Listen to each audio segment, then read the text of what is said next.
hilarious content. I'm John Rentham with a review of the Hulu original movie Bad Hair from the director of Dear White People, which was a movie that was very good comedy, some biting social commentary.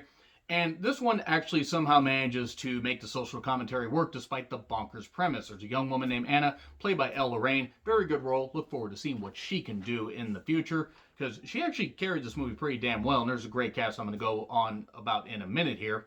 But she wants to rise up in the world of music television. It's 1989, and unfortunately, the social commentary comes in where it's a mainly African American cast. Sans James Van Der Beek, he's in this in a brief role, and it shows that African American people have to work 2, 3, 2, 4, 100 times as hard to succeed. In a world where white people get a whole lot of opportunities.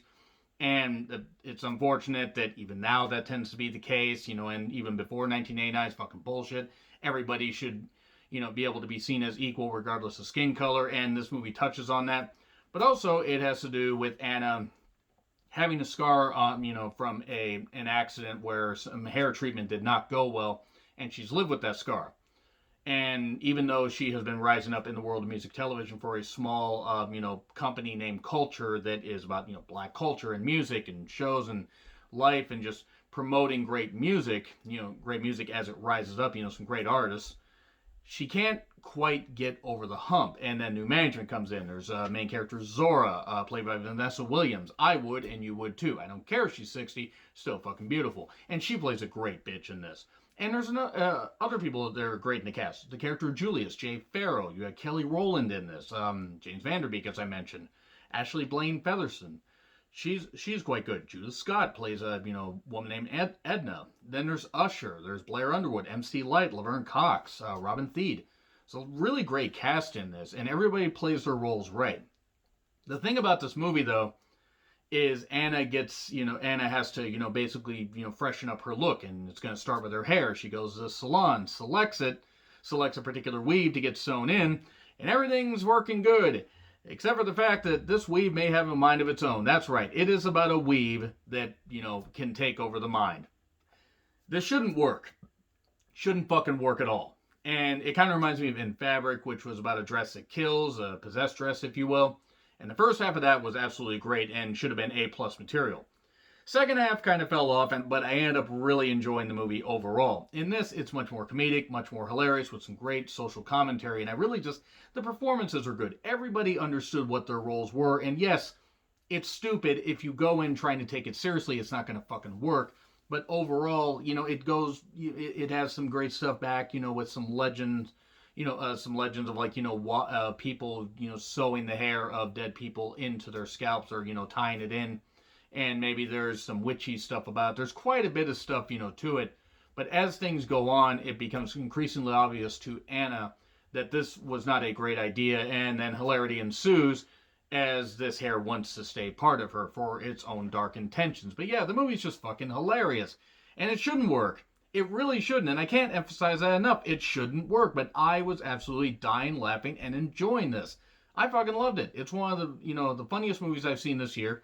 And it's one of the best movies I've seen this year. And I would not have expected to say that. Maybe it's because my expectations were so goddamn low.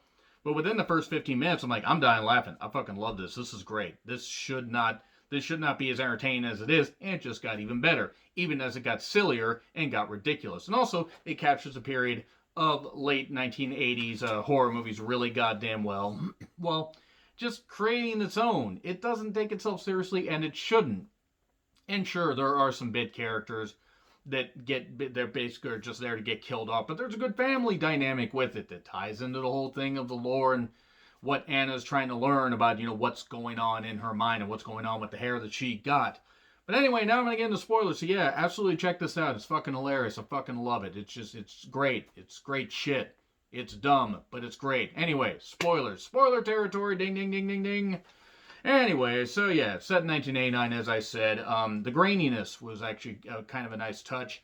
And Anna basically, has a scar. Her and her, I think it was her sister, is trying to work on this, and it burned her scalp and left a scar back here. And even though she has, pretty thick hair, the scar is noticeable. Her, new management takes over. Her boss, Edna, is no longer there. Julia Scott. She's going to start her own project, but she's ousted. And then you get Grant, James Van Der Beek's character, and Zora, Vanessa Williams. Once again, I would and you would too. And they take over, and Zora's like, hey, I really think that you're very driven. Anna proves that she is very driven by offering up like some ideas on new formats and everything. She wants to host her own show. She's trying to succeed in life.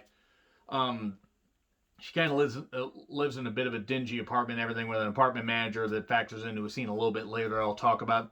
There's also a good family dynamic. She has a bit of a tense relationship with her uncle, but he hands her a book called The Slave Lore that talks about, stories about, especially about the moss girl, girl that, she put moss in her hair. Well, it wasn't moss. It was actually enchanted hair from a tree.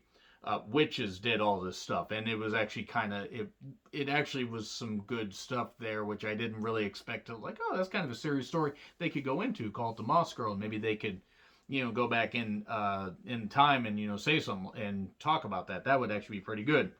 So anyway, yeah, she has a scar, and she goes to this salon, and she's worked into an appointment, and she selects some particular hair, and the hairdresser says, "Oh, that's the one I thought you were gonna pick," and she's even hooking it into her hair and sewing it into her hair. Now, I don't know too much about weaves and hair extensions, this kind of stuff, but that looks really painful. That looks really goddamn painful.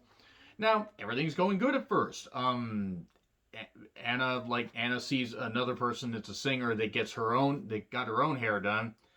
But this girl's kind of got, crazy eyes and everything. And I wonder why that is. Oh, it turns out that these weaves are enchanted. And they are going to take over the minds of people. And that this salon is a gateway of witchcraft to use witchcraft and, witchcraft-inspired hair to take over the world. That's right, possessed weaves. And it gets even more hilarious from there. She gets a paper cut at one point, and she's doing this to her hair and everything. Ow, ow, ow. And then she does this, and the hair's in the finger, and she's having to pull the goddamn thing out, and it's so fucking hilarious. But don't get it wet is what it was what she was told. Those are the exact instructions. Use a, protein, like a compound or whatever. Use something like that to keep it fresh and keep your scalp fresh, but don't get it wet. And yeah, she gets mad at Julius because they were together for sleeping with Zora. Basically, he's trying to sleep his way at the top. Bit of a twist there. And then she's eating burger and fries with her sister. And then the weave gets into the ketchup and sucks up the food. You don't see it happen, but then the food's gone from the goddamn plate. It's a weave that likes to eat. It's an eating weave. Oh, it's an eating weave. The apartment manager gets a bit aggressive about rent, and then the weave, she stabs him with a box cutter, trying to get away. He tries to assault her. That's the only word I'm going to use there. And then it sucks his blood out.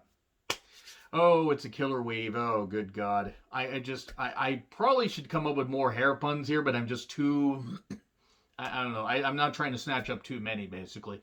This movie is just, it's just fucking great. Anna tries to keep her friends there. It's stuff, mainly, stuff goes off the goddamn rails because it turns out Zora also used that to, gain the wealth and power and everything. But, oh yeah, it's all witchcraft-inspired stuff. She basically kills Julius, which was actually goddamn hilarious, in bed, stabbing him, and the stuff gets, the hair gets his blood. At one point, she actually, gets on her cycle, and the hair goes down there and takes care of the blood, which I don't know why that makes me laugh. But goddamn, this movie is just so fucking bonkers. And then she tries to get it cut out of, at a salon, and the weave comes alive and kills the 3 women that are in there. And it's good, and with her former boss, too. Well, things kind of go tits up. Zora tries to, cut her hair off, and Zora ends up getting hung by her own hair. But Zora's very much alive, and she gets killed, and it's a final showdown. They even get the weaves doing this kind of stuff and everything. Getting all the tentacles in there, and it's just really hilarious. All the nerve endings, even though it's hair endings.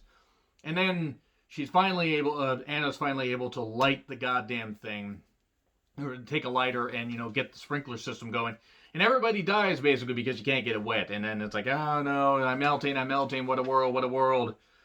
And then, so everybody's basically, their bodies are disposed of, in the countryside, and maybe Grant's in on it. Considering him and Zora took over the company, this is likely the case. Maybe we will get Bad Hair Day 2, or Bad Hair 2, Electric Boogaloo. But then, Anna's like, okay, she's reading up on all this stuff about the Moss Girl, and everything seems good because she was able to cut the hair out and everything while it was wet.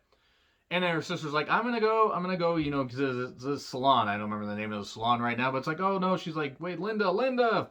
So we're getting a sequel hook there. The movie shouldn't have worked. Should not fucking worked at all, but it was goddamn great. A for entertainment. Is it horrifying? No, it's not horrifying. But is it hilarious? Fuck yeah, it's goddamn hilarious. A for entertainment. Same with Color Out of Space. That's why I gave it an A. Movie was by no means great, but it was goddamn entertaining as fuck. Anyway, agree, disagree with what I said. Like, share, subscribe, Twitter handle in the description. I'm John Rutland. I'll see you soon.